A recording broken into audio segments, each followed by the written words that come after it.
everyone, and welcome to Shownanigans. My name is Tube. And my name is Deva. Also known as Deva. And Squidward. She is a Squidward. SpongeBob. I'm more of a SpongeBob. Or Sandy. Sandy? Yeah. This has nothing to do with Castle. All right. Okay, let's... Yep. Okay, so, Dude, this episode of Castle that we are supposed to be talking about instead of SpongeBob is called Ghost. Yes, it is. Yes. And the reason we were talking about SpongeBob is because the title Ghost reminded me of that part from SpongeBob where they see where SpongeBob dresses up as a ghost and everybody's like, ghost, ghost, ghost, toast.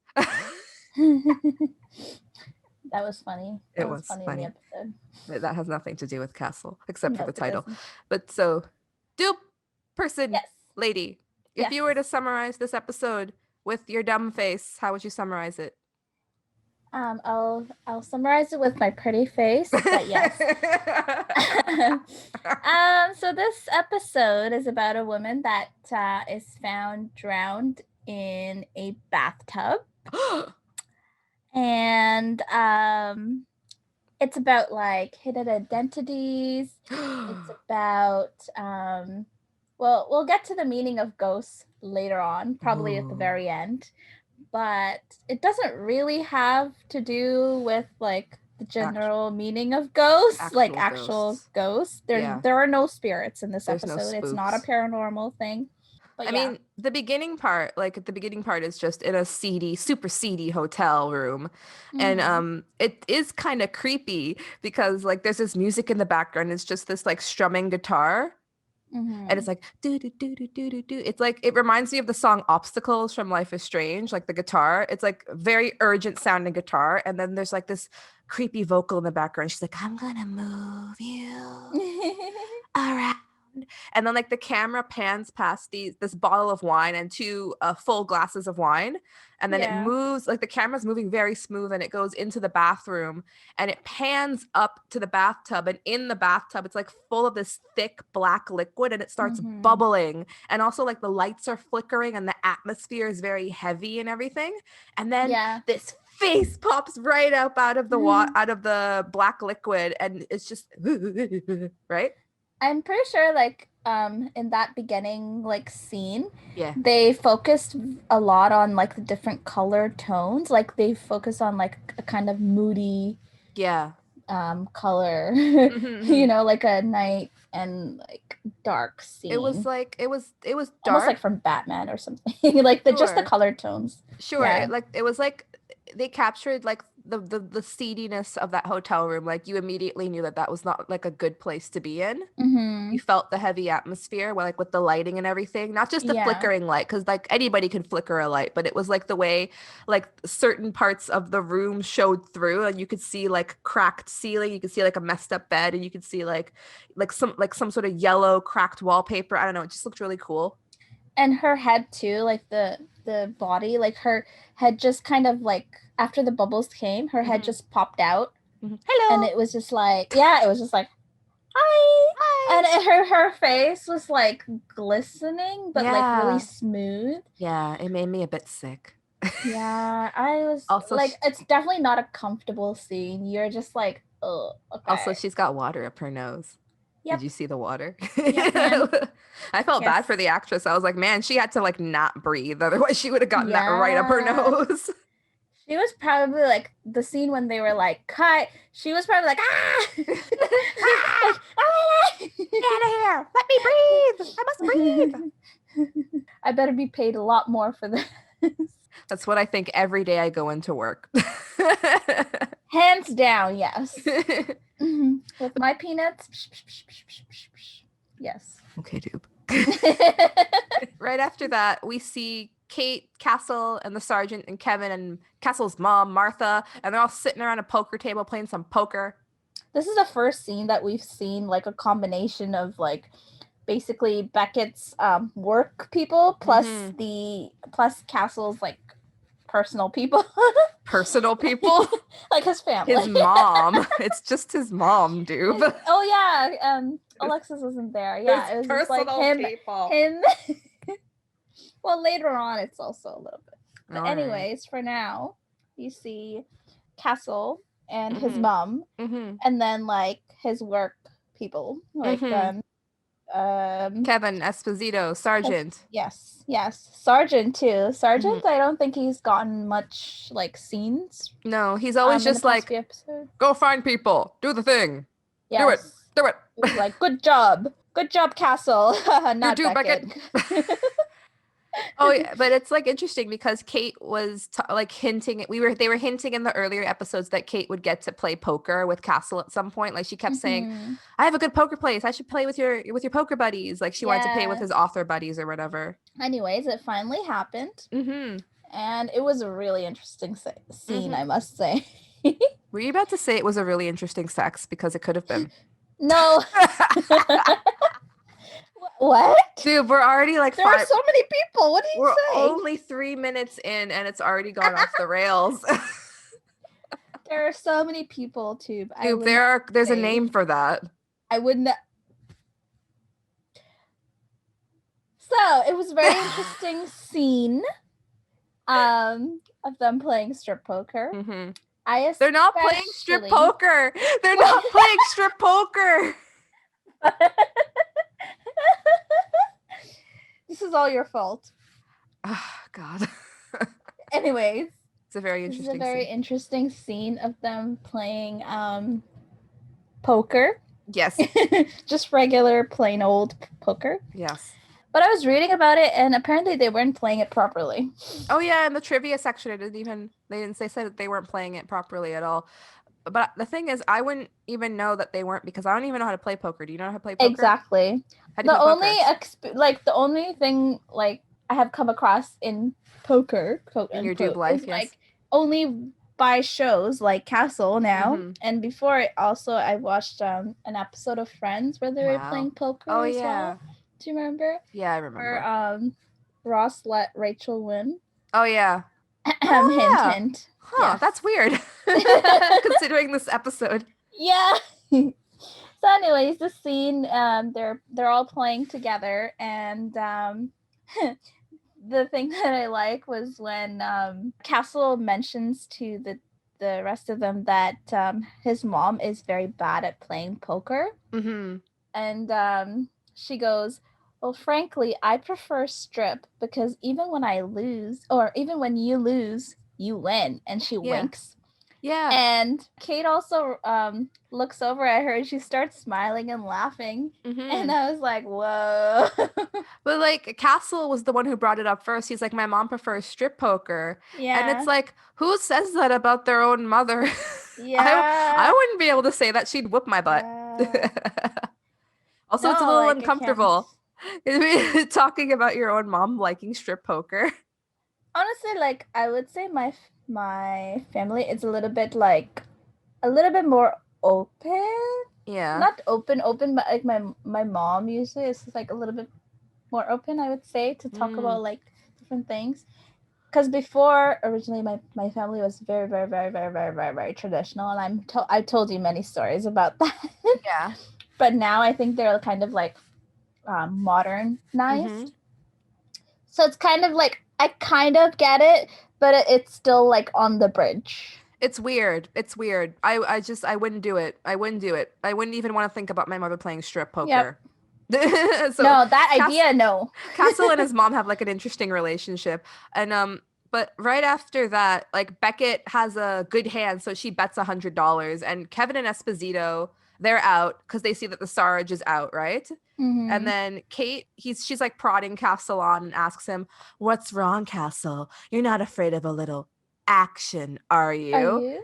And Castle, you can do Castle's line. And he goes, "Action is my middle name." But Martha, Castle's mom, thinks he's bluffing because he's blinking too much. But then he starts tapping and Martha's like, oh no, he actually has a good hand. But she actually says he might have the nuts. And then Castle says, "What's the matter, Beckett? Not scared of a little action, are you?" But I actually thought he was going to say, "What's the matter? Not scared of my nuts, are you?" Oh boy, if that was the sentence, I think everything would have sped up between Castle and Kate. I am not scared of your nuts. Oh boy. But then, Anyways. I wanted to ask you, like, because Martha's talking about Castle's tells, like he taps on his cards or like he blinks too much. What would be your tell? Like, if you were playing poker, how would somebody know that you had a good hand or a bad hand? I'd probably like fidget a lot or like bite Mm-hmm. my nails. I feel Mm-hmm. like just in general, and when I'm like really anxious, I bite my nails a lot. Hmm. What else do I do? I'd probably change position a lot. Like I'd move around in my chair a bit more. Mm-hmm. Yeah. And this is also another thing that I've noticed when I'm like really um anxious as well. I Mm-hmm. consistently like swallow my spit. Oh, like sure. I don't know. Is it just me? You salivate too much, so you get to Yeah. swallow it. Yeah. Okay. Interesting, interesting. I'll know that for I'm when we're not a playing. puppy or something, but like, I'm well, glad you told me. I didn't think you were. I mean, you're tiny, but you're not a puppy. it's just something I've noticed, but like most people don't notice. It's just me because I feel it. Dupe, Just like dupe, burping and hiccup. dupe. Well, I hiccuping is can't normal, feel but when you swallow your own spit. exactly. What the fuck, dupe? Oh, God. No, I mean just sensing. Let's Like, move on. okay. Let's move on from this. Next. Next. So, hmm Castle, I mean, Kate's all in, and everybody wants her to take Castle out. And Martha is like watching Castle like a sly fox because he has this weird look on his face. And we hmm can see Castle's hand, and I assume it's a winning hand, but hmm because like by the look on his face, you could tell that he's like faking a little bit, and he Yeah. folds. He's like, I fold, so Beckett wins. But then Martha looks at Castle's cards and she realizes that he had a winning hand, right? hmm And then right at that moment, Kate gets a call about murder because her phone only rings when it's murder. And keep in mind, the time that they're playing poker is like very late at night. It's like Yeah. almost midnight or Yeah. past midnight, and they receive a call. So they're like, okay, that person, let's go. The dead person. Time for the dead person. Yeah, and Castle's all excited. He's like, "Wee, dead people." But what do you think like about that? Because it was obvious that Castle had a winning hand, hmm like, and that he was just acting. Like, do you think he was just trying to be nice to Beckett? Yeah, honestly. Like, it reminded me exactly of the scene from Friends, basically. Mm-hmm. And Ross was like just looking over at everyone, and then he was like, "Oh, I fold. I'm done." Mm-hmm. Yeah, at Yeah. this point, we don't know why Castle's doing it or whatever, but we'll find out later. But like for now, let's just go with that. He's just being nice to her. At that part when when he lost, I really liked how Kate was like, maybe someone should change their middle name to Loser. That's something they would have done in Friends. Like Jennifer Aniston would have said that to Ross. Yeah. That's really weird. So they arrive at the scene after that. Mm-hmm. Well, in the beginning, like I wasn't sure. I just kind of assumed it was like the blood and Yeah, that's water what I thought. mixed in the bathtub, but you find out it's not actually. Well, blood is probably mixed in with the whatever was in there, but it Yeah. was not water. It was motor oil. Yeah, Lainey is there and she's like pulling a syringe of it out of the water. She's like, I'm pretty sure this is motor oil. And I'm like, ew. Mm-hmm. And then Yeah, I Kevin's would not like, want my body in there. who like drowns a body in motor oil? Mm-hmm. Yeah. But then they don't spend too long in the hotel bathroom. They move to like the front lobby area. And Yeah. like we see this guy at the front desk. He's very like uncaring because like the hotel isn't like the best hotel ever.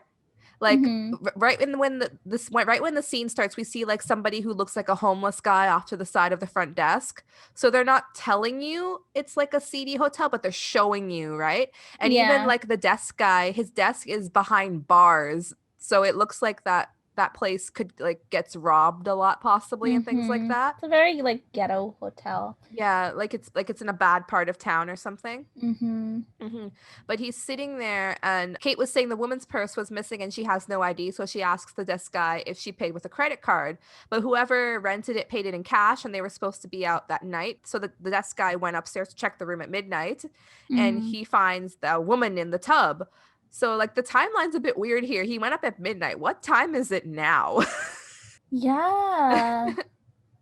Well, they said it was past midnight, but it must be like 5 a.m. or something right now. yeah. Sorry, I can't imagine all of them though being up at that time, because at least one of them would have to be like, okay, gotta go, guys, bye. I've got work tomorrow. Yeah. But Weird. they did mention that in the episode, now that I'm thinking about it. They did mention that some of us have work to do or something like that. Yeah, they said that. There's some weird stuff that happens in this episode, but anyhow, right after that, he finds her in the tub and he's like, that's gonna be a bitch to clean. And he's more concerned about the fact that the tub is dirty. But to be honest with you, I worked at a hostel and I would be more concerned that I had to scrub that bathtub clean of motor oil and blood and dead body too. Especially for the pay. Oh yeah. Kate asks the desk guy if he see anyone strange going in and out, and he's like, no. And then right when he says that, a guy in drag walks by and he's like, hey. And the desk guy's like, hey, Jasmine. And he seems to know the desk guy, so I guess it's supposed to imply that strange or weird people are always frequenting the hotel, or that the hotel has seedy clientele. But I don't really think drag queens are strange or weird, but I get what they're trying to imply, I guess. Also, she is working it. Did you see her strut down that hall in her heels? Yeah. She owned it. Yeah. She had very nice makeup. So then we get to the part where Lainey is examining the body with Castle and Kate. Yeah. And they say it's an IE.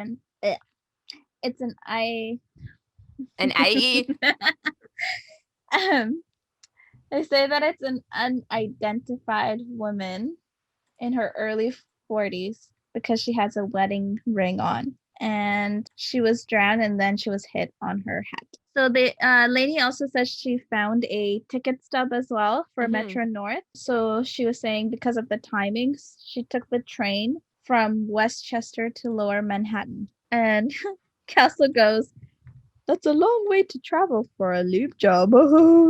Good motor oil joke. Yes. Very good. Very on point. It's like, because he thinks that she's cheating on her husband, but Kate is like, it could be drugs. Because he's like, you see, when a married housewife travels very far away, it's obviously because he's cheating. And she's like, or drugs. Yeah. They have very like different opinions when it comes to certain like what do you call, like, sensitive topics. Kate and Castle, I find. But at the same time, like, I think like you were saying in that other episode, Kate is a little bit closed-minded. Yeah.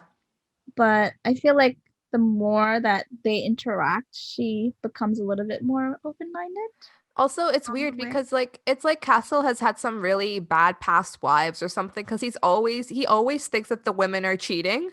And like I guess in the past, I can't even remember, but maybe in the past cases he's been proved right, but like he could be wrong this time. Yeah. But then, oh yeah, Lainey says that the wine glasses that when she examined them, they had Remian in them, so it was a sleeping pill. And Castle says the room was rented for 5 days and it was stocked up with motor oil, so it wasn't a crime of passion, it was planned. And then Kate says most likely somebody realized she's missing because she's a suburban housewife. Like, she traveled all the way from, where is it, Westchester? It sounds like a really nice area, so she traveled all the way there, so somebody must know she's missing. I have to say, like, Lainey's only there for like a little bit. She's only there in this beginning part for like 5 seconds. I want more Lainey. I need more Lainey. Lainey is she's good, but I think it's because she works in like the back end, like forensics department. They work in different departments, so we don't see as much of them. I want more Lainey. I like Lainey too.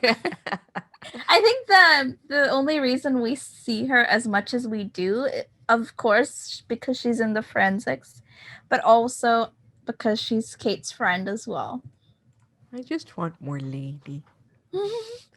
I don't think you'll get too much more of her. That's terrible. How could you spoil that for me? Ooh, spoiler alert. Suck it. So, what is it? Ghost. Toast. So there's a really quick scene right after that. They're back at the precinct, and Esposito was checking through missing people reports, and he finds a recent one from a Michael Goldman who reported his wife Allison missing, and he said that she went into the city for work but never came back. So they go down to question him. Mm-hmm. And when they go down to see him, Michael doesn't know why she'd be in like a transient hotel, because Kate says she was found in an SRO, which is a single room occupancy hotel, and he doesn't think that she'd be meeting anybody there. He says that he and his wife are happily married and they have no secrets, which made me lol because they obviously do. Everyone has secrets. Does Dupe have a secret? Of course I do. What is it? But for the sake of the show, I don't. But yeah, Michael says that they've had some financial setbacks and that's why they moved to the suburbs. They used to live in like the city in like a really nice house, but then they moved to the suburbs to live in an apartment. And so his wife Allison, her name is Allison. I don't know if we mentioned that, but her name is Allison. And she decided she wanted to get a job in the city because she missed being there. So she got a job at a store called Lehane's, a clothing store. And the husband starts describing how Allison felt to work in the city again. He starts to like get really emotional. It's obvious like he really cares about his wife. You know, whenever like I see a scene where like the husband or like someone that the victim that loves the victim of the crime, and they're like, oh, I don't know, I start to question whether they're like a suspect or not. So I look at their face and I go all like LA Noir. I'm like, could this be our suspect? Are they lying? But this guy was like, he passed the test, and I was like, no, can't be it. Passed Dupe's test. I had a list of questions in my head. Like, did he raise his eyebrows when he talked? Oh my god. Did he gulp a little bit? Gulp like did that? Did he seem nervous? Yeah. We when we moved to the suburbs. Gulp. Okay, not like that. That's so obvious. I'm sorry, little gulp. Goop. Yes. Yes, there we go. Very natural. Everybody does that when they talk. So then they go back to the Castle and Kate kind of hit a dead end there with that conversation. So they go back to the precinct, and Esposito says that he's been trying to put together a timeline of Allison's last hours. So he called Lehane's, and the boss there says that she never worked there. So, so if she didn't, then why was she going into the city 3 times a week for a job? What was she doing? So Esposito says that she's also been coming home those nights with $400 in cash. So like if she didn't have a job, where's she getting it from? And Kevin thinks that it's about sex. And Kate then says maybe she had a boyfriend. And Castle, hearing this, he starts going off on one of his like made up stories about like Allison's background. Oh my god. He was like, yes, a boyfriend. Someone she met in line at Zabar's. Or one afternoon at the museum when she ducked in to escape a rainstorm. Maybe it was someone she knew from the city. Someone who reminded her of when times were good. Yeah. I'm not going to say the whole thing. Very good reading, Dupe. And Castle also says she has a boyfriend who listens to her and slips her cash on the side, and Esposito goes, while slipping her something else. I can't deal with Esposito sometimes, the way that he like says these things. It's like, okay, are you like Castle Part 2 or something? Castle Part 2. Really? The castling. Castle says that, and now he wants a return for his investment and wants her to leave her husband. So he kills her because she won't do it. And Kate's just sitting there listening and sighing like, oh my God, I have to listen to this shit every single fucking day. And she like rolls her eyes and is like, Yeah. "Oh, this stuff I have to deal with." She's Oh like, my you god. know, I feel so stupid. Here I am looking for evidence when all I had to do was make something up. I liked her line here. Yeah, but does she not remember that that's how she and Castle solved that last case with the frozen woman? They basically made something up while looking at the Yep. facts. Yep. Yep. But I think she thought this was like Too way wild. out of, yeah. Yeah. Because they don't like, this is like just the beginning and they Mhm. haven't actually like had any solid evidence for anything yet. So So then, surprise, Michael comes in and he interrupts them, and they have like Castle and Kate have like a really quick meeting with him, and he says that his lawyer called the Social Security office to let them know that Allison passed away, and then they faxed him a death certificate for an Allison Porter, and Porter is Allison's maiden name, but the death certificate was for a child who died in 1963 when she was 3 months old. So Allison was not the woman he thought she was. dun dun dun. Again. So this is what I was saying about like identities. You couldn't see me, but I was just dancing a little bit and waving my hands. I don't want to see you dance. Next. Next. Did you notice though, like her husband, Michael, he was very like calm. Yeah. Like it was like, oh, like yeah, she was you know, she was not who she said she was. She wasn't really my wife. She was a 3-month-old child. Yep. No, yeah, I noticed that. He was really calm about it. I would have been crying. I would have been like, my whole life is a fake. What's happening? Or like pissed. Like I would have just been really pissed. I mean, crying comes later, but you know. Crying comes later. Angry first, cry later. Right after that, we cut to Castle's house, and he's there with Alexis and Martha, and they're making dinner. And Alexis is saying that she's surprised that this woman basically fabricated her whole life for like 20 years or something like that, right?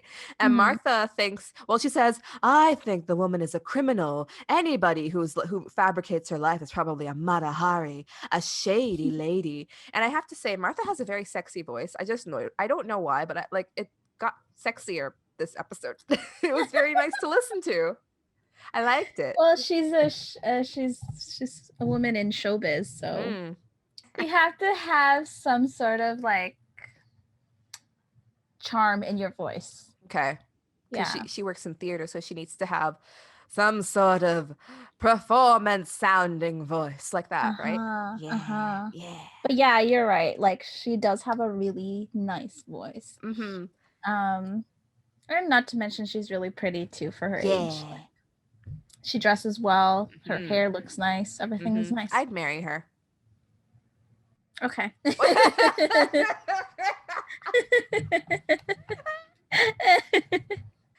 So right after that, Martha says that Castle also maybe inherited some of her acting genes because he let Beckett win at the poker game.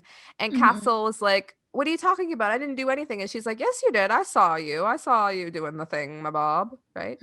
That's exactly what she says. At first he denies that he let her win, but then like she saw. Yeah, she saw the cards. So, yeah, and it was obvious that she saw too. Like you can see it in the way that the camera was filming. Yeah. But the way that the cards were positioned when he like put his cards down, her eyes went right to the cards. And it was in her direction too. So. And also like Castle, he wasn't that great at acting. Like I could tell that I don't even know poker, but I could tell that he was lying. But that's what poker is about too. Like you pretend it's about like pretend. I know, but I don't think you pretend to not win.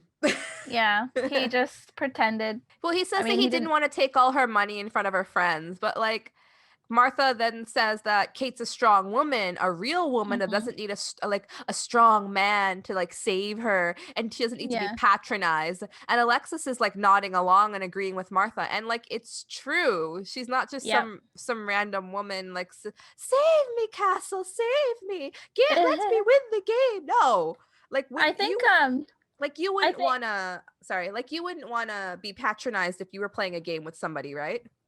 Yeah. But I think the reason like he he's acting this way in the game is because like I don't think he's had like I don't think he's like been in any kind of relationship. Not that Kate and Castle have a relationship with each other, but they do have like a connection at this time. So I don't think he's had any girl that was as strong as Kate before. Like Sure. we work or be close with or whatever it is. Sure, but like for me, I wouldn't want you to help me. I would want you or let me win. I'd want you to show me how to do it, right? But I'd want to win on my own. If you want if you want to feel like a big strong man and save me, I don't know, help me bring in some groceries or like lift something for me. I don't know. Castle is like, I was being nice, but then he like gets a call, and then it's always murder. So he goes back to the precinct again. So Kevin has been going through Allison's email. Yeah. Allison's been talking to somebody named Lee. Yeah. Who she recently met. She met Lee on Tuesday. Yeah. When she was killed. So Lee goes by the name of L Wax 220. And she's a true crime writer as well.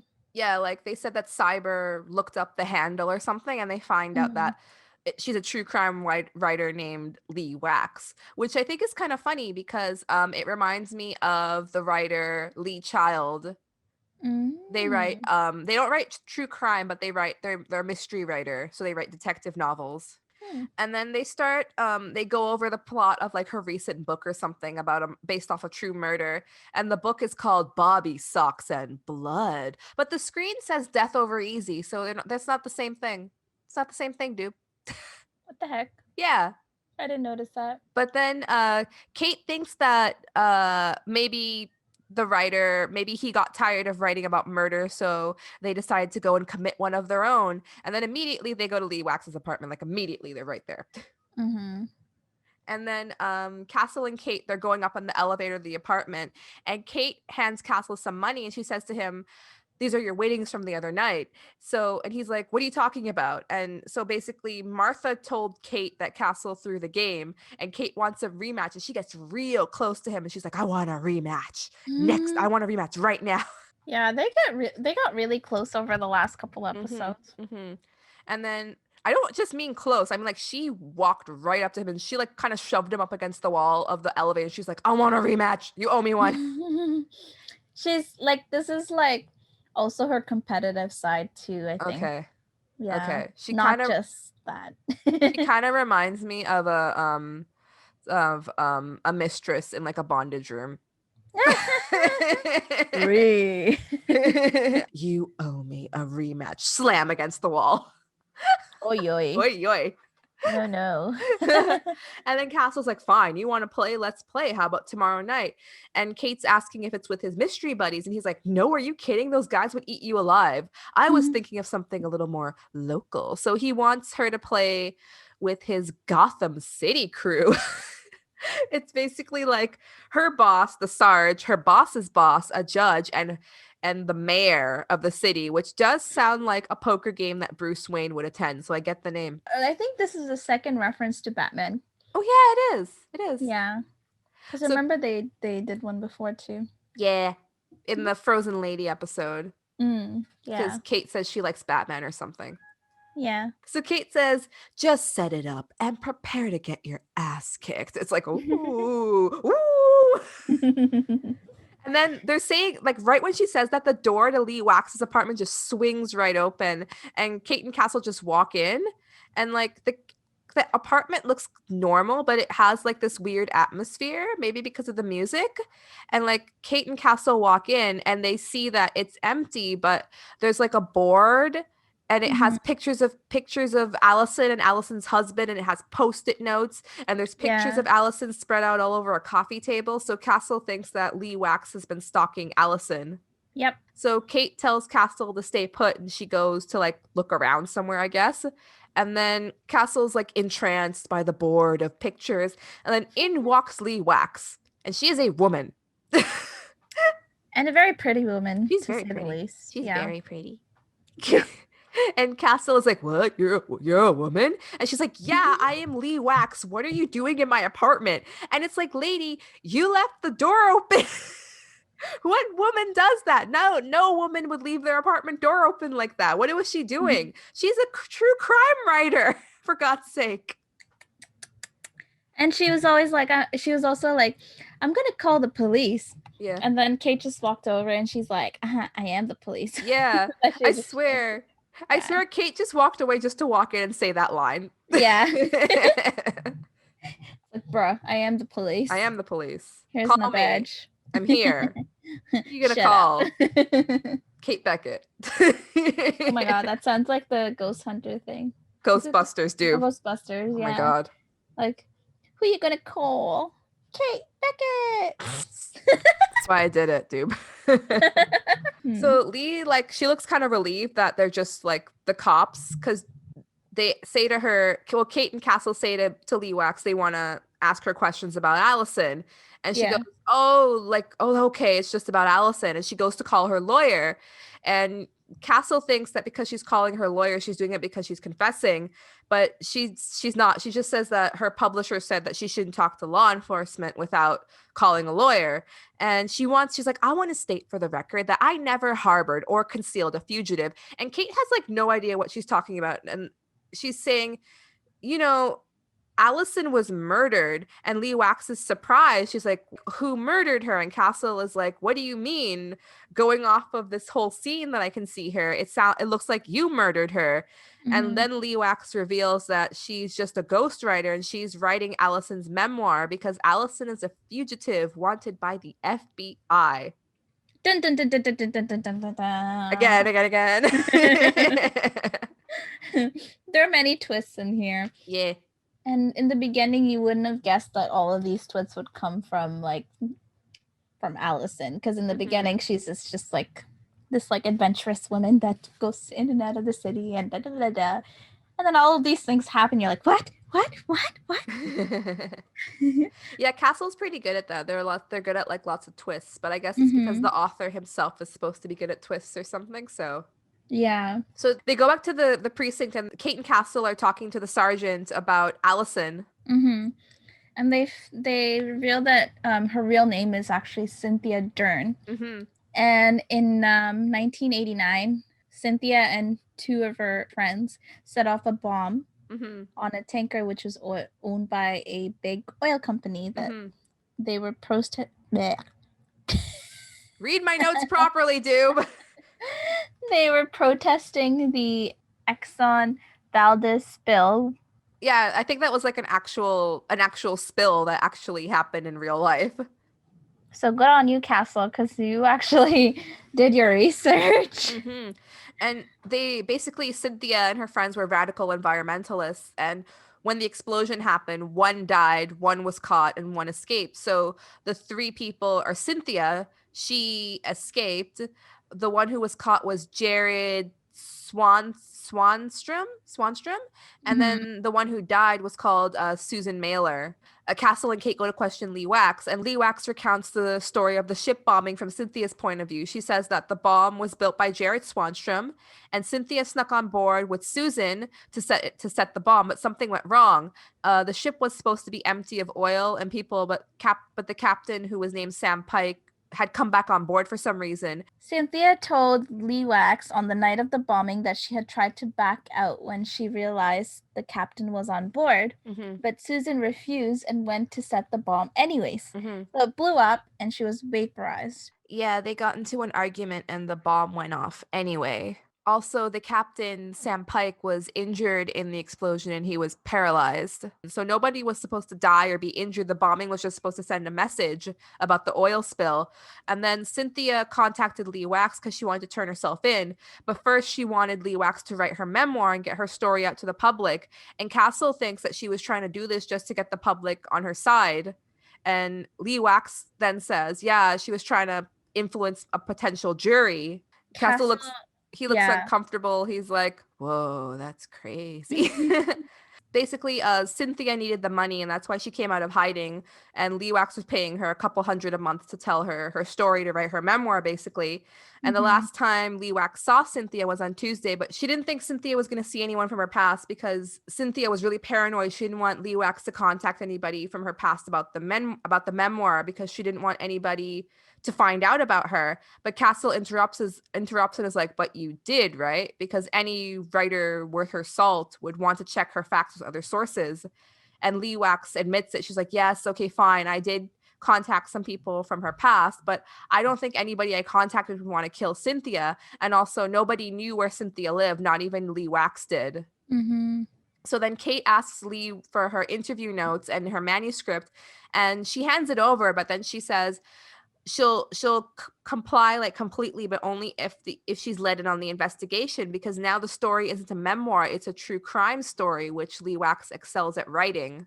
And Kate's like, nah, bro, I have a whole list of writers hanging around looking for favors, and I don't want to help you, basically. And she takes Lee Wax's manuscript and leaves. Castle gets up to leave, and then Lee Wax comes over and she starts flirting with him, and she like hands him her card, and she's like, use this so I could stay in the loop of the investigation. And Castle seems like really interested in her. He's like, yeah, I'll take your number. Or something like that. And like, I don't know, Lee seems to be really good at using her like feminine powers to get what she wants, but Mm-hmm. she kind of rubs me the wrong way. I don't know what it is about her. Yeah, like I don't know. She kind of seems like she doesn't really care about the people that she's writing about, and Mm-hmm. she just wants to make money, and Mm-hmm. that's pretty much it. She doesn't really care too much. Like even when she's flirting with Castle, you can tell it's just for the manuscript. She doesn't really want anything to do with him, but Mm-hmm. she like bites her lips and is all like, "Hey, I'm so sexy." the Mm-hmm. way she the way she acts, like I don't know. It Mm-hmm. was yeah, you're right. Like it's a little bit uncomfortable because you can tell that she has a hidden agenda Mm-hmm. and that she doesn't care about anything else. In the next scene, so they're back at like their regular murder board. Mm-hmm. So Castle, Kate, and the sergeant are there, and they're going over the case, Mm-hmm. and what kind of information they have so far. Mm-hmm. That says like the story behind everything. Kate doesn't think that the bomb was a sophisticated operation Mm-hmm. because Susan was killed, Jared was caught by the FBI and served 15 years, and now Cynthia's killed too. Mm-hmm. And Castle thinks, I mean, the sergeant thinks that it has to be somebody who has a grudge. And Kate realizes the only person who would have a grudge is the captain's family, since the bomb paralyzed him. Mm-hmm. And now, since we're like halfway through, I wanted to ask you, Doob, um, who do you think, like so far with the information that we have, who do you think did it? We have the family of the captain, we have the husband, we have the guy who made the bomb, Jared, and we have the desk guy, we have Lee Wax, and we have Jasmine. Um, Honestly, Lee Wax is just slimy. Mm-hmm. And so out of everyone, like everyone is pretty normal, but she's just extra slimy. So I would just say Mm-hmm. Lee Wax so Mm-hmm. far. Mm-hmm. If I were to make a guess right now, but I would wait for more information. Mm-hmm. When I got to this part in the episode, they mentioned it briefly, but Cynthia was able to get a new identity like really easily and start over again. So like, what if somebody from her past was able to do that? So at that point, I thought it had to be Susan, or it had to be like somebody else from her environmentalist group who came back to get revenge for messing up the bombing, maybe. Mm-hmm. I don't know. Maybe something like that. Yeah. So Dupe thinks it's Lee Wax, and Toop thinks it's somebody from Cynthia's pastomaphone. Yes, that's a word. Yeah. So right after that, Castle and Kate go to see Captain Sam's family, the Pikes. Castle and Kate are talking to the Pikes, and they mentioned to them that Cynthia wasn't living too far away from them, but the Pikes didn't seem to know that. And they mentioned that they did speak with Lee Wax, but they never told them that Cynthia was involved. And the captain, who's like, he's in a wheelchair and he has an oxygen tube now because he's like, he was paralyzed in the explosion. He starts to get angry when he hears about Cynthia. He's like, Lee Wax should have told us that Cynthia was involved, and he leaves. Yeah, I felt bad for him. I felt really bad for him. I think in general, I kind of sympathize with older people, people that are disabled. Like I feel even more so for them. And him, like, it wasn't his fault, you know, all of these things, like it just kind of happened to him, and I felt bad for him. And especially when they were talking about the settlement, and how it wasn't even enough to cover all of his medical costs as well. So like their son had to start working to help with the costs. Yeah. And the son's Since he name was a teenager. Yeah, and the son's name is Adam. So they go outside, Castle and Kate go outside to question Adam, and Adam's like, I don't care about the woman. I don't even know that she lived a couple miles away. And like Kate doubts him. She's like, how could you not care about the woman who like injured your father? And he's angry also. He's like, it took the cops so long just to find her. So like, why should he care now? It's already too late, right?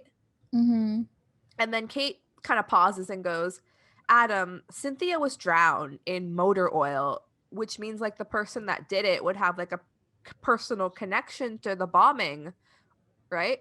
Yeah. And Kate asks him, do you have any motor oil? And he's like, I own a car and a boat, so of course I do. And then she asks him, where were you on Tuesday? And he says that he bartends at a pub. And he's like, is that it? And then he leaves. That's it.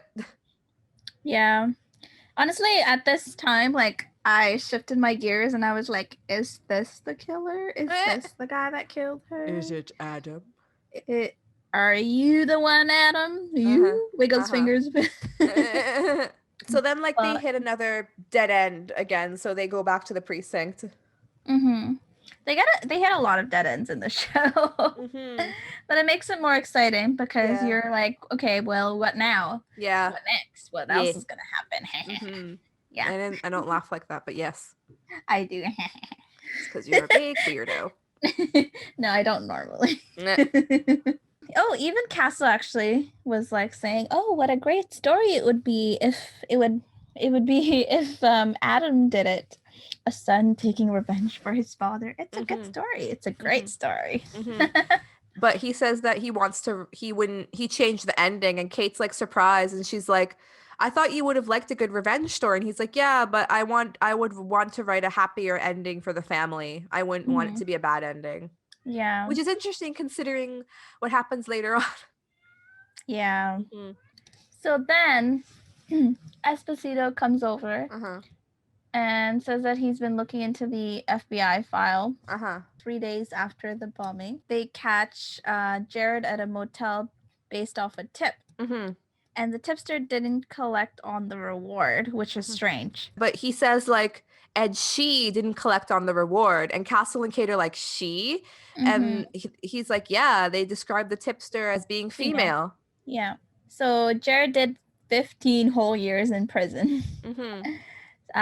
So they think that he could have, like, potential reason for killing Cynthia. Because 15 years, that's a lot of time to think about it. Yeah. Right? The tipster was female, right? So they think that the tipster could have been Cynthia.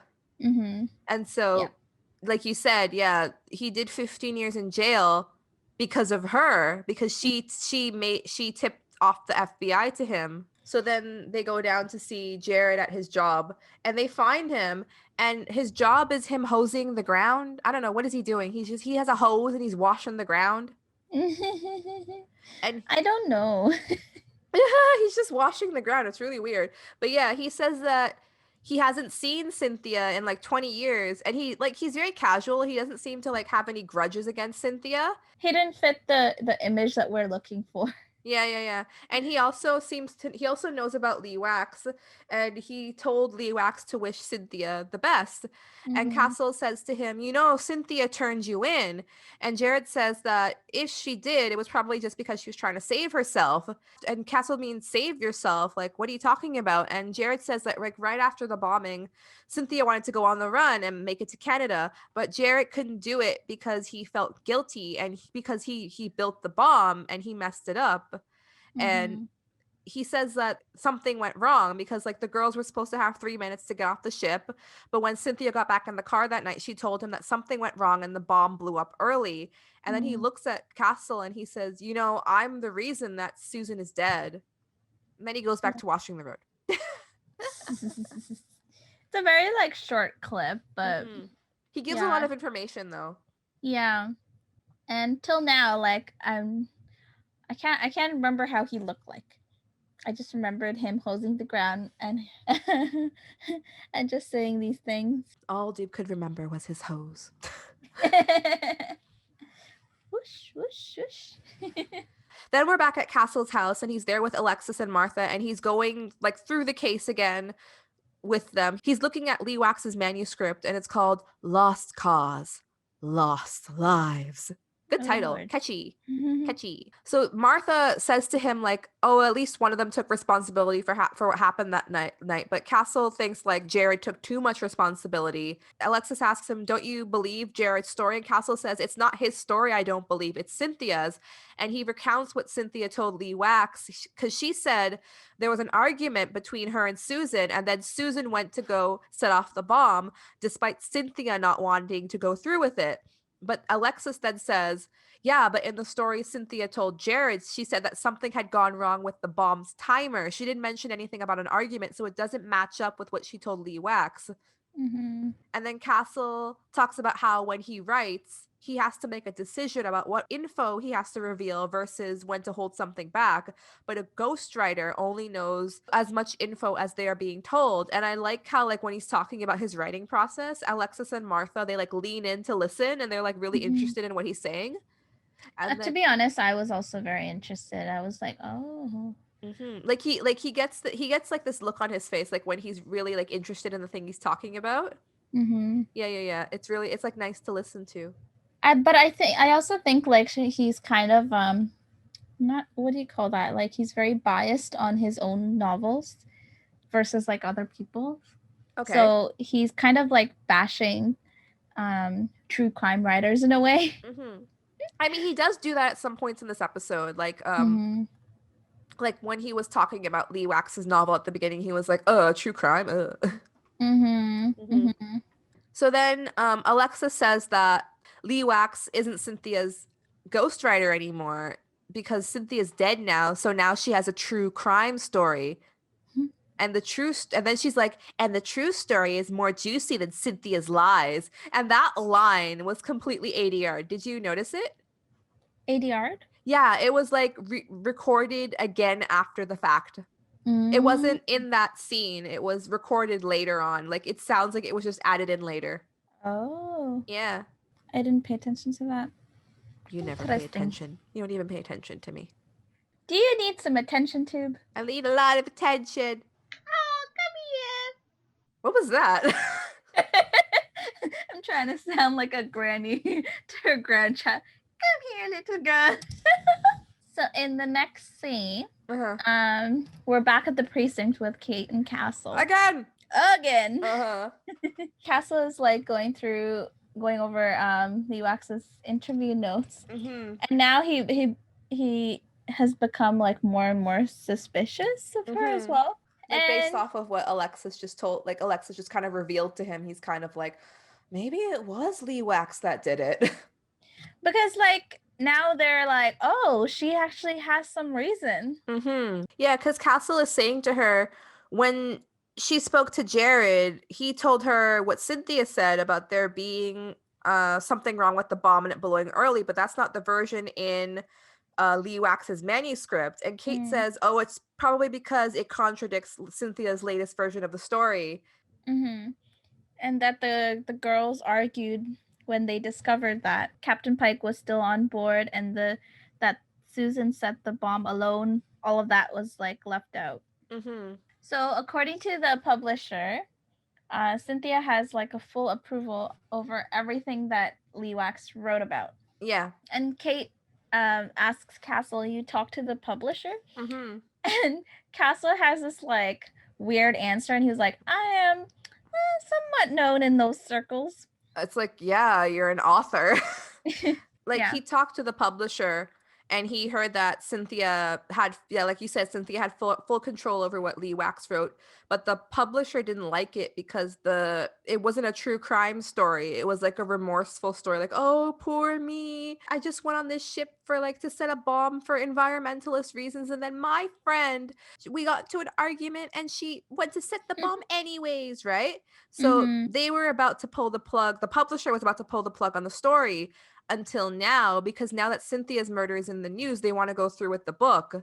And they were saying Lee Wax is basically sitting on a potential bestseller novel because Cynthia died. And then right after that, Kate gets a call. The call this time isn't about murder. It's about the fact that Adam's alibi fell through and he wasn't at work on Tuesday. So then they immediately grab him and bring him in for questioning. So he comes in and the first thing he says was, "I didn't kill her." Like everyone. Like, I didn't even know where she was. But this time I actually believed him. He doesn't look like a killer. Yeah, like he does look like, obviously, given the situation and circumstances that they went through, the poor family had to go through. Obviously, like he had the motivation. The motive. He had the motive to kill them and stuff, but the way that he was acting, it didn't seem like he was the one. Yeah, it didn't match up. Yeah, Kate's in the questioning room and Castle is he's standing behind the two-way mirror. Kate tells Adam that she knows he went to Westchester, which is where Cynthia was living, because her husband remembers seeing someone that looks like Adam outside of their house a couple weeks before she was murdered. Yeah. And then he just immediately admits to it. He's like, I just wanted to talk to her. And he found out about her because of Lee Wax. He realized that Lee Wax probably knew someone that was on the ship because she knew all of this information, like of what had happened on the ship. So she must have known somebody, right? Yeah. So he followed her. He found her and he followed her. And then when he followed Lee Wax, it led him to Cynthia. Kate was like, why didn't you call the police then? Right? Because he had already found her and she was a fugitive. For him, it was more like he had like a personal kind of grudge against her. So he was like, because I wanted to look her in the eye. I wanted to tell her none of it mattered. Her blood money wouldn't buy our forgiveness. And Castle is behind the two-way mirror and he's like, money? What money? And Kate's in front of the mirror and she's like, what blood money? So apparently Cynthia was sending the family money every month, and he figured it was Cynthia because in the first letter with the money, it said, please forgive me. And Jared is in jail and Susan is dead. So it had to be Cynthia. And Kate is annoyed because he was withholding evidence. But Adam says that the family needed the money because, for the medical bills and stuff. So like the money that Cynthia was sending helped him. And then Kate also wants to know, like, why did you lie about being at work on Tuesday? And then he reveals, I went to the hotel to see Cynthia because, like, like you said, he just wanted to talk to her, but he couldn't get the courage. He couldn't get up the courage to go knock on the door. And just when he was about to do it, somebody got off the elevator and knocked instead. Yeah. So he saw the killer, but he didn't get a good look at her. But he heard them talking, so he knows that the person who was meeting with Cynthia was a woman. And immediately, Castle starts banging on the door. He's like, it was Lee Wax. Beckett. Lee Wax. Lee Wax. It's Lee Wax. Yeah. Beckett. Lee. It was like, Lee. And like Kate's face is just like, oh my god. And Adam is just like, what the fuck? His face looks so confused, and Beckett just turns around. She just like makes this expression like, cut it out, cut it out. She like motions with her hand against her neck like, cut it out, stop it. Stop it. Oh my god. Like, I don't know. But like I have like one question. Like, how do you think they decide when Castle shouldn't be in the questioning room with Beckett and when he should be, because like sometimes he's there, like when they were questioning Lee Wax, he was there, but now he isn't. What does your doob instinct say? Your doob sleuthing skills? Maybe it depends. If it's like a simple questioning or a more complex questioning. Because Lee Wax, she's also a writer. Okay. So Castle will be able to help with that. Okay. But Castle, I feel like he's just like intrusive as well. Yeah. So maybe he wasn't supposed to be there. Maybe he was somewhere else. But he just kind of came in and was like, "Hey, I'm Castle." He was intrusive anyways. Lee Wax. Lee Wax.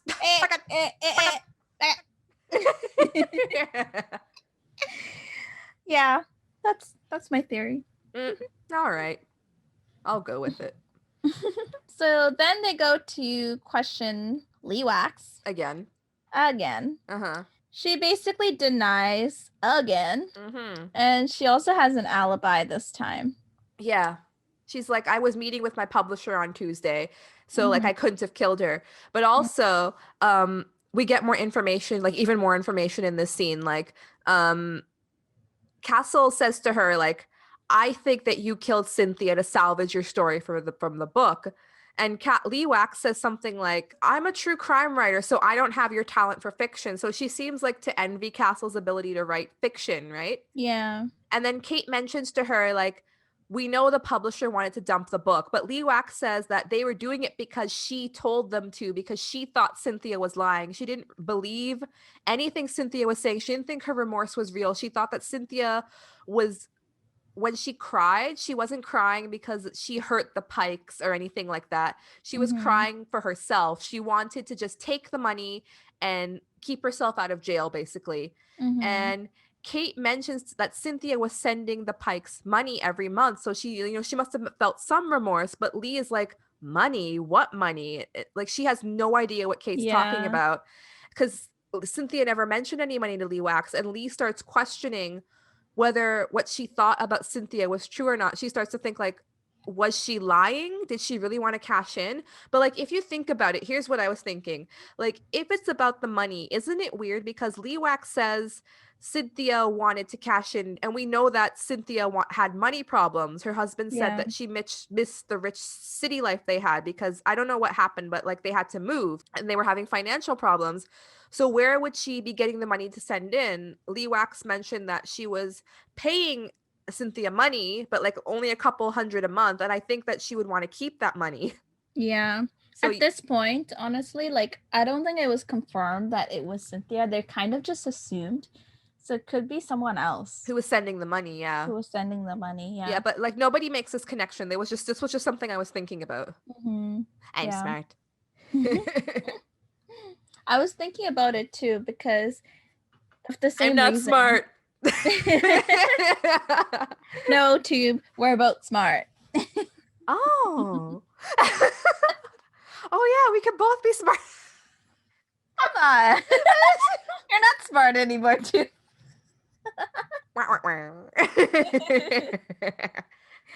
Oh, yes. It's like that music that plays in SpongeBob.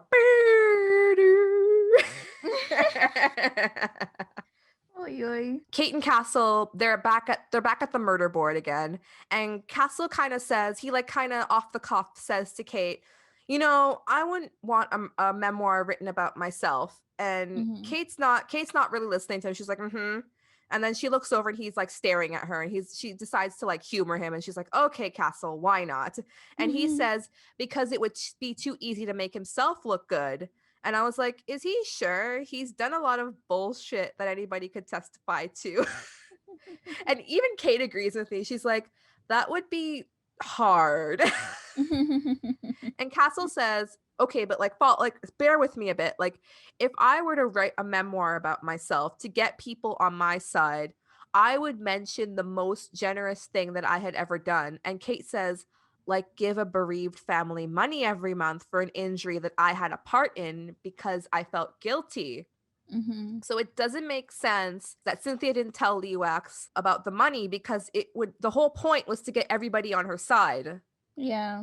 And like it also doesn't make sense because the stories that she was telling Lee Wax based on the story that she was telling Jared, they were all conflicting. So something is weird here. So then they come to the conclusion that it can't be Cynthia who was sending the Pikes money. But now the question is, who is it? It's kind of like they've hit another wall. Yeah.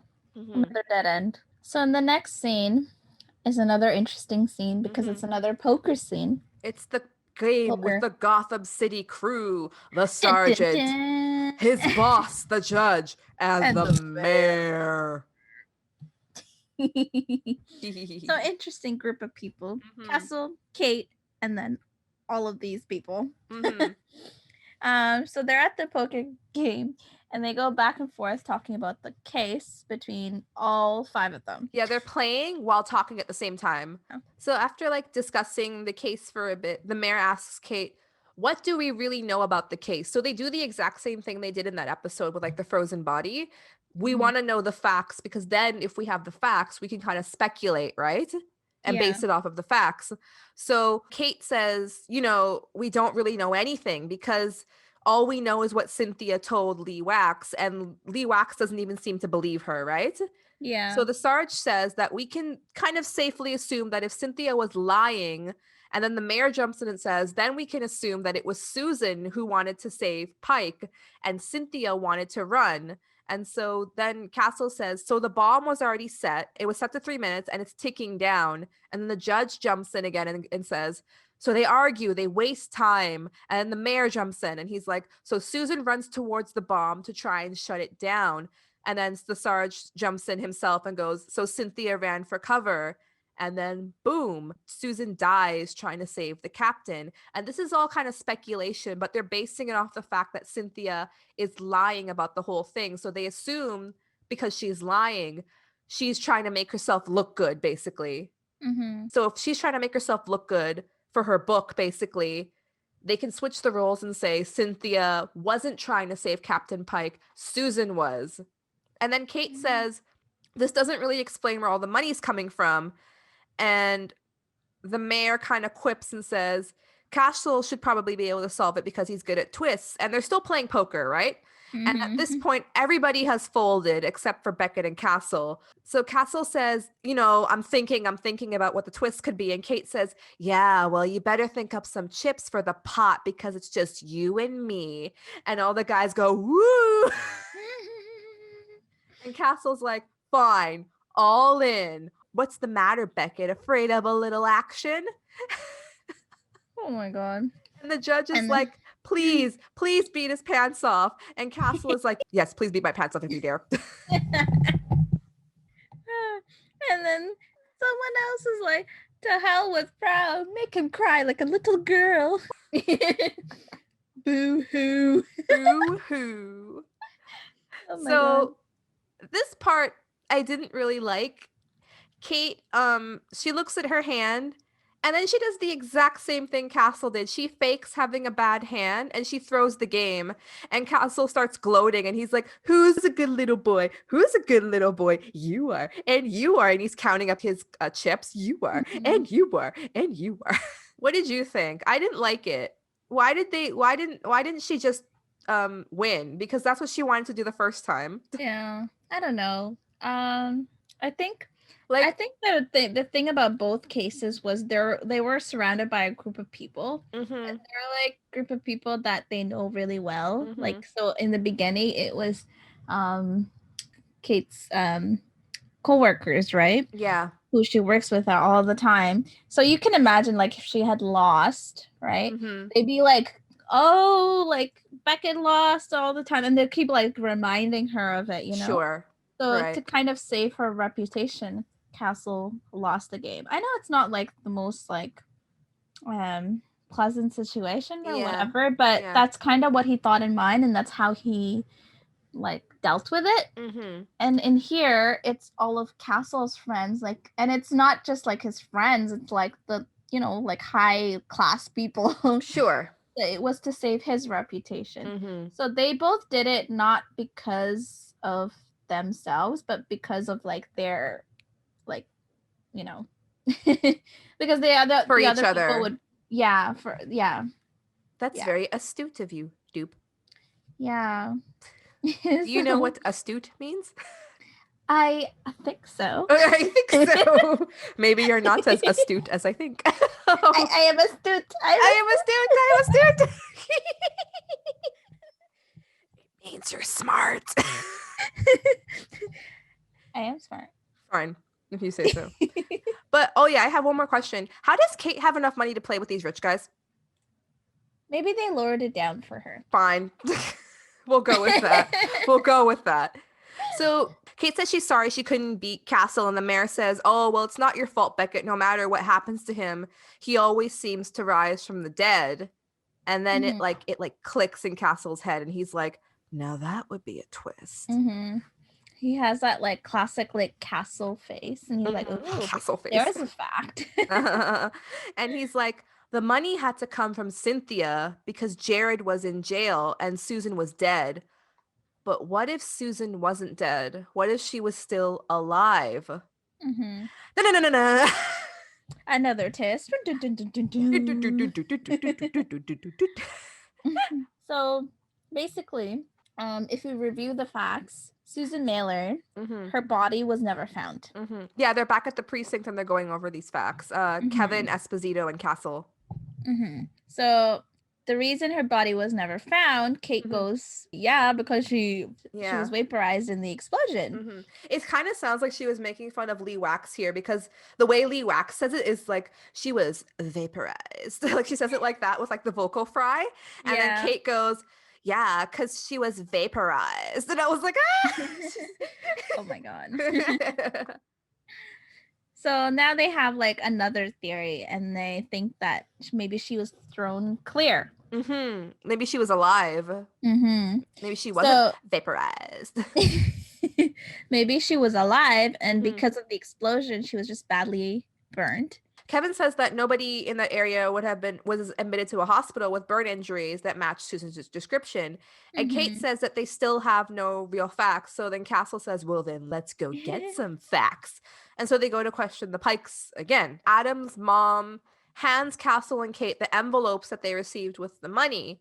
Kate looks through the envelopes and she says they're from all over the place.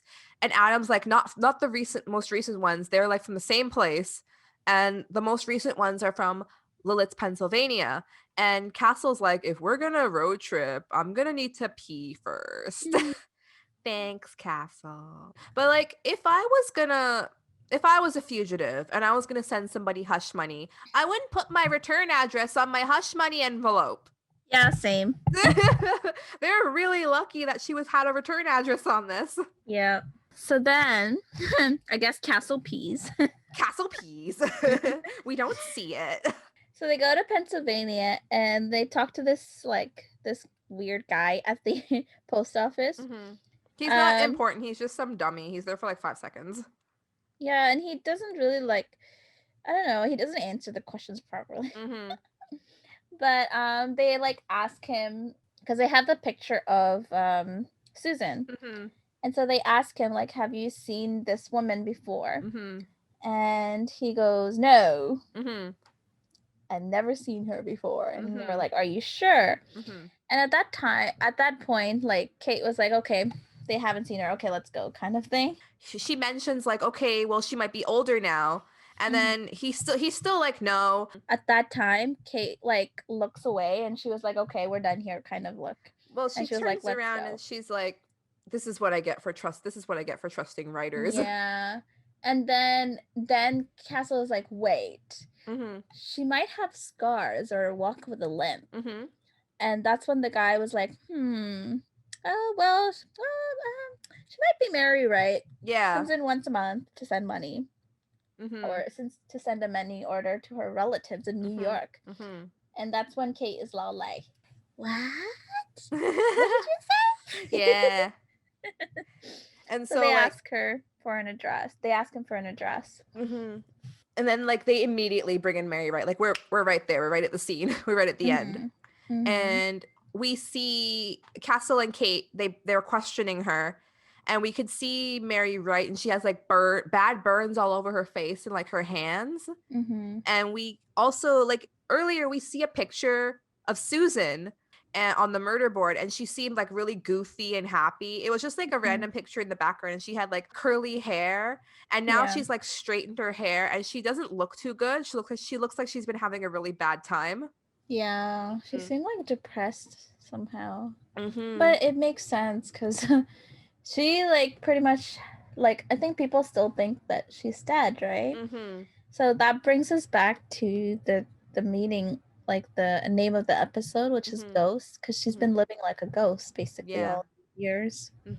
Basically, Kate and Castle tell her, Cynthia's body was found in a tub of motor oil because Susan originally thinks she's there because of the bombing, right? Mm-hmm. But they say no, it's because Cynthia's body was found in motor oil. And Kate threatens her. She's like, forensics is going over the room right now, and they will find something that will connect you to the murder. And Mm-hmm. then Susan just immediately starts singing and confessing. She says, Cynthia should have kept quiet, but that wasn't Cynthia because once she was set on something, she had to go through with it. So she says, like, she saw the captain below and she tried to defuse the bomb, but she was Yeah. too late and she was thrown overboard when the bomb exploded. And then she says, I can still feel the heat on my skin. And Kate asks her, how did you survive without medical attention? But Susan, like, she goes into this trance, like she's reliving the moments of when she was on the boat. And like we don't get like a cheesy flashback of what happened when Susan's explaining throughout this scene. We get like noises of what happened, Mm-hmm. and it's more chilling to hear the noises than to see it. Yeah. It's like you could hear screaming, you could hear like a whoop, I hit my microphone. You could hear Yes, you could hear screaming. that. You hear screaming, and you hear like the sound of like something blowing up, and you hear fire. And Mm, like it's obvious she has some sort of PTSD from the event or something, because she's back in the moment basically, and then she all of a sudden like pops out of it, and she yeah. goes, oh, my friend took me in, she was a med student and she nursed me back to health. So she says that living as Mary Wright is not really hard to live. And Mm-hmm. she says it's not hard to live as a ghost when everyone you love thinks you're dead. Mm-hmm. I don't know. It was really sad when she said that. She said like she never contacted anyone from her former life, not even her parents. And she said Yeah. that she was sending money to the Pikes only because they had a son and medical bills, and she felt like the explosion was her fault. Mm-hmm. And she's like, it all could have stayed like the same. Everything could have stayed the same. Like she just wanted to, it seems like she just wanted to stay as a ghost, basically. But then Cynthia decided to write a book. Lee Wax also put a post on an environmental board. Mm-hmm. She was looking for information on Cynthia. Mm-hmm. She emailed pretending to be a friend of the group, Mm-hmm. and she realized that Lee Wax had found Cynthia and that Cynthia was lying about what happened on the ship as well. So Susan told Cynthia, like she got into contact with her, and she said, like, if you go through with this book, then I'll turn myself in. And Cynthia was like begging Susan, so like, don't do this. Please meet with me. Well, then Castle says something like, so then you rented the hotel room. And then she's like, no, no, no, no. Cynthia rented the room. She rented it because she wanted to kill me. Dun dun dun dun dun. So she starts explaining like Susan went down to the hotel room to meet with Cynthia, and Cynthia pours her a drink. She says Cynthia says, let's toast to old friends, but she like mocks the way Cynthia was saying it. Mm-hmm. Let's toast to old friends. um and Susan's like, but you see, I don't drink. And then Castle mentions, yeah, that wine was laced with a sleeping pill. You were supposed to drink it and then pass out, and then she was gonna drown you. And then Susan continues, and she's like, she wanted to leave, but Cynthia wouldn't let her, so she hid in the bathroom. And then she saw the tub full of oil, and then she knew what was gonna happen to her, like Cynthia was gonna kill her. And then Kate says, Cynthia wanted to kill you and pretend it was suicide, and like pretend Susan did it because she felt guilty, and she was going to paint this picture that Susan was the bad guy of the story and sell it to the public, not only for sympathy but for money. Yep. But since Susan now knew what Cynthia's plan was, Mm-hmm. she she was like like fighting with her. She's like, fuck this, I gotta get out of here. Yeah, like what would you do in that situation? You're like, okay, this girl's trying to kill me. What do I do? Okay, escape route number one. And obviously, like Cynthia would have been like, no, bitch, stay here. And like Susan, if we remember, she's like injured, so they would have struggled like pretty hard to get out. I mean, she would have Yeah. struggled pretty hard with Cynthia to get out.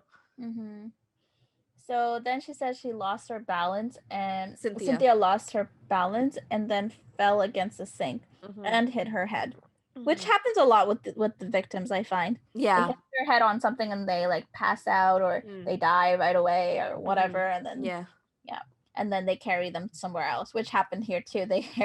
She carried her into the tub where she was supposed to kill Susan. Yeah, Susan says she wanted to call for help, but she's like, I just wanted everything to be over. So I pushed her into the motor oil. And then she looks at Kate and Castle and she says, you see, I was already dead. I just wanted to keep it that way. And I felt so bad for her. And like you can tell that Kate and Castle also seem like really sympathetic towards what happened to her. And like also the whole time we can hear like she's describing seeing the motor oil in the tub, we can hear like the bubbling of the motor oil. And when she's describing that she was fighting with Cynthia, we can hear the screaming and everything. And it's like I felt so bad for her because it's like she would have been okay if Cynthia hadn't tried to write this book and like paint herself as like the hero and like pin it all on Susan basically. Yeah, it was really like tense scene, and you like really felt for the person. Really felt for Susan. But even more so, I was angry at Lee Wax too because she's a huge bitch who exposed Cynthia that was alive. Yeah. I feel like Castle is very quick-witted to already know about Lee Wax, like about her personality type before all of this. Yeah, because like the final scene is basically Lee Wax comes in and Castle's sitting at Kate's desk again. And she walks in and because she's heard about the arrest and she wants the inside scoop. Yep, she's like, I'm here for my scoop. What is it? Tell me about the details. Give me my scoop. I'm sorry, she said it in a sexy way. Hey, Castle, give me my scoop. Oh, Lord. That's exactly how she says it. Yeah. But yeah, she's like, oh, I heard you made an arrest. And Castle's like, yeah, you can hear it all in the morning news. You can hear all about it in the morning news. And she's like, oh, come on. After all the help I gave you on this case, you can't give me any more information than that? Well, I could, but like, I just keep thinking, if it wasn't for you, there wouldn't be a case in the first place. What does that mean? All the people from Cynthia's past that you interviewed, how did you manage to let every one of them know that you were in contact with her? What are you implying? You wanted someone to put 2 and 2 together and call the cops. You wanted Cynthia in prison. That way you could tear up the contract you had with her and write the story you wanted to write with an ending that would sell more books. I mean, you couldn't call the authorities yourself. What kind of story would that be? And she goes, that's a lovely theory, but even if it's true, I didn't kill Cynthia Dern. I didn't even do anything illegal. Oh, no. It's not illegal. It's just slimy. So your all access pass has been revoked. I love this scene. Yeah. And then he says to her, like, this is the final insult. Like, not only does she not have any insights into like what's happening in the case anymore. Like, she can't write her book anymore, basically. Like, she's fucked. She can't write her true crime story now because she can't get any more information or use any of the information she's learned, basically, I would suppose, because like she doesn't have the go-ahead now. And like then he says to her, oh yeah, one more thing. One day not far from now, I'm gonna use this in a book. That's like the final fuck you. It's like, fuck you, and a big fuck you. The look on her face, she's like so infuriated, and she's like, oh, and she walks away. She like stomps out. Yeah, I like that part a lot. Because I think she deserves it. She does, because it is kind of it's Cynthia's fault, but it's also nobody would have found out about it if it wasn't for Lee Wax wanting to make a more interesting book, I guess. And like even in the beginning, like like even at that part we mentioned, Castle said that he would want to write a happier ending. He wouldn't want an ending that resulted in revenge. Lee Wax, that's what she wanted. She wanted a more juicy ending. Yeah. And then we have like this final, like the last scene is like, final scene is like really cute. Kate comes over and she like chases Castle out of her chair. And like they're going over the case again. And Kate is sad because of how everything ended. Castle feels bad for Susan. And Kate says, you know, if you're looking for a silver lining, you've come to the wrong place. If you're looking for like a happy ending. And then Castle's like, I guess I'll need to go to a massage parlor for that. Just kidding. You know what a happy ending is, right, Doob? Yes, unfortunately I do. So like Kate can't see a silver lining for the case, so Castle decides to cheer her up by giving her her winnings. He knows that Kate threw the poker game basically. And it was for the same reason, like we said. Yeah, she didn't want to embarrass him in front of his poker buddies. Yeah. Now I feel like they kind of have an understanding of each other and why they each did what they did. So he challenges her to a fair game, toe to toe, head to head, mano e mujer. And Kate's like, hand to woman, and he's like, you're on. I think that was supposed to be sexy, like head to head, and I'm like, and then he's like, hand to woman. Which I guess I'm assuming it means a woman's. Okay, dude. All right, dude. I thought that he was just saying the wrong word. I thought he meant to say mano a, like whatever the word is for woman in Spanish, but you're all right. Okay. Your head's like in some gutter somewhere. Well, that's what it actually meant, so that's why. And then he's like, what are we playing for? Pride or clothing? And then she's like, I think I got some gummy bears in my desk. And they start playing right there. And then she's like, what you got up your sleeves? And he's like, aside from my muscular arms. And I'm like, is this Lord. flirting? Is this all flirting? Is this what flirting is? Because I can't say any of these lines without laughing. Honestly, I can't either, and I have never been good at this kind of stuff ever. Yeah. I can't do this. My muscular arms. My muscular arms. But yeah, they play. And that's where it ends. That's the end of the episode. Yeah. What do you think? One? Yep. Let me see. I would like to say Kate. But I think Castle would have actually won. Yeah, he would have worked hard for those gummy bears. Yeah. And in general, I feel like he'd have a little bit of a higher chance at winning because he plays so much. Yeah, and he plays against like the authors and like at the Gotham City crew. And he said they're supposed to be like the best players. Yeah, the authors, yeah. So a couple things. Yeah. So the ghost term, the most deep meaning, I think it comes from comes from Susan. I was gonna say the woman, but Susan. It comes from Susan, living her life as a ghost. But also, it has to do with ghost writers too. No, because I didn't think about that. Yeah. Yeah, I just remember that's because Lee Wax is a ghost writer. Yeah, she ghost like writes. it's like also another reference to the title. Yeah, and the other thing about Lee Wax, I was thinking as well throughout the whole that she has a really weird name and it's weird to say every time you say it. You think, why am I saying Lee Wax? It is weird. But other than that, when you think about like Castle's personality, don't you think that in this episode he was the most genuine when it comes to like really pretty ladies? Because he like usually he doesn't really get into what should I say? He doesn't look beyond like a pretty face kind of thing. Sure. Like he sees a pretty face and he's like, oh hey, like blah, blah, blah. Like that's how he was with her at first. He kind of was, but he kind of wasn't, because in my opinion, when I watched that scene, it seems like he was just playing off of her. Okay. Because he was all like smiley and stuff. He's like, but he didn't give her, if you notice, he didn't give her like any information at that time. He was like, if I find something, maybe I'll let you know. And he just takes the card. Yeah, right? usually he would put on his like asshole persona and be like, "Hey, give me your Yeah. card." Yeah, But he was kind of hesitant. He was like, "Okay, like yeah, I'll take your number." I feel like he wasn't sure about her from the start. Mm-hmm.